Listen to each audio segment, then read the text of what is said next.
Is MBA still relevant? और अगर है तो किस तरह का MBA?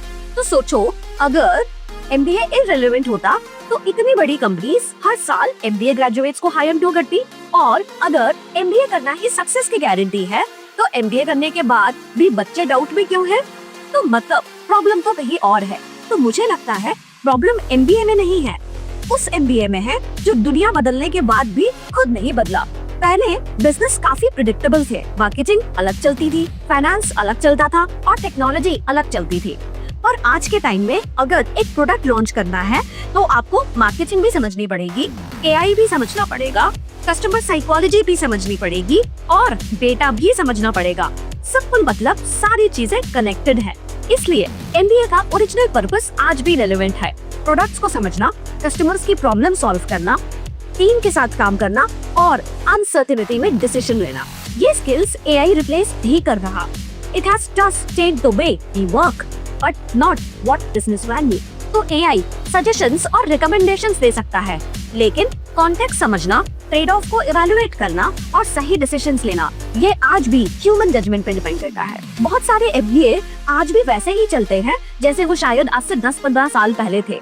Same presentations, same case studies, same assignments जो सबमिट तो हो जाते हैं, लेकिन आज भी उनको रियल वर्ल्ड में कैसे अप्लाई करना है ये समझ में नहीं आता। The conversation actually shifts from what you have learned to what you have actually worked on। उस टाइम पे समझ में आता है कि एम्प्लॉयर्स सिर्फ आपकी क्वालिफिकेशन देके देख रहे हैं, वो ये देख रहे हैं कि आप अपने नॉलेज को कैसे रियल वर्ल्ड सिनेरियो में अप्लाई कर सकते हो, क्योंकि रिज्यूमे में लिखने और एक्चुअल वर्क में काम करने में बहुत बड़ा डिफरेंस होता है। लेकिन सिर्फ एक स्किल सीख लेना और बिजनेस समझ लेना, ये दोनों बहुत अलग चीजें हैं। अगर आप पाइथन सीख गए तो आप प्रोडक्ट डिसीजंस भी ले सकते हो, ये जरूरी नहीं है। अगर आपने मार्केटिंग सीख ली तो इसका मतलब ये बिल्कुल नहीं है कि आप फाइनेंस भी समझ जाओगे। या अगर आप एआई प्रॉम्प्ट्स लिखना सीख गए हो तो इसका मतलब नहीं कि आप अपना बिजनेस बिल्ड कर पाओगे। तो याद रखो, रियल वर्ल्ड में कोई भी प्रॉब्लम सिर्फ एक डिपार्टमेंट की नहीं होती। बिजनेस भी उन लोगों को वैल्यू देता है जो डिपार्टमेंट्स के बीच में कनेक्शन समझ सकते हैं, जो डेटा देखकर बिजनेस डिसीजंस ले सकते हैं, जो कस्टमर्स की लैंग्वेज समझे और नंबर्स की भी। तो यही वो जगह है जहाँ पे एक अच्छा एमबीए डिफरेंस क्रिएट कर सकता है। नोटिस करो, मैंने सिर्फ एमबीए नहीं बोला, मैंने बोला एक अच्छा एमबीए। तो फिर आज क्वेश्चन ये नहीं है कि एमबीए करना चाहिए या नहीं, क्वेश्चन ये है कि कैसा एमबीए करना चाहिए। क्या आप सिर्फ एमबीए एग्जाम पास करना चाहते हो या रियल प्रोडक्ट्स बनाना चाहते हो? सिर्फ थ्योरी पढ़ना चाहते हो या इंडस्ट्री और फाउंडर्स के साथ रियल काम करना चाहते हो? क्या आप एआई को सिर्फ एक चैप्टर की तरह पढ़ना चाहते हो या उससे डेली वर्कफ्लो का पार्ट बनाना चाहते हो? तो देखा जाए तो एमबीए के स्ट्रेंथ भी है और लिमिटेशंस भी।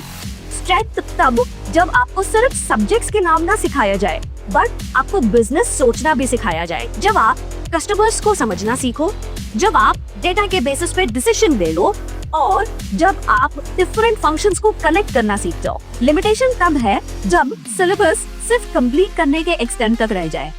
आज के इंडस्ट्री में थ्योरी नहीं, एग्जीक्यूशन की इम्पोर्टेंस है। इसीलिए एमबीए की वैल्यू उस डिग्री से कम और उस एक्सपीरियंस से ज्यादा डिफाइन होती है जो वो आपको उन 2 सालों में देता है। तो अगर आप भी ऐसा एमबीए प्रोग्राम ढूंढ रहे हो तो PWIOI स्कूल ऑफ मैनेजमेंट का एक एमबीए प्रोग्राम जरूर एक्सप्लोर करो। तो यहाँ सिर्फ डिग्री ही नहीं, ₹5 करोड़ का venture fund, IIM certification, school of startup Noida के साथ immersion, AI driven specialization, build for Bharat curriculum and career studio के through portfolio first in the final semester जैसी अपॉर्चुनिटीज मिलती है, ताकि आपके एमबीए में सिर्फ आपके पास डिग्री ही नहीं, रियल वर्क भी हो। तो अगर आप अप्लाई करना चाहते हैं तो कूपन कोड MBA99 अप्लाई करें।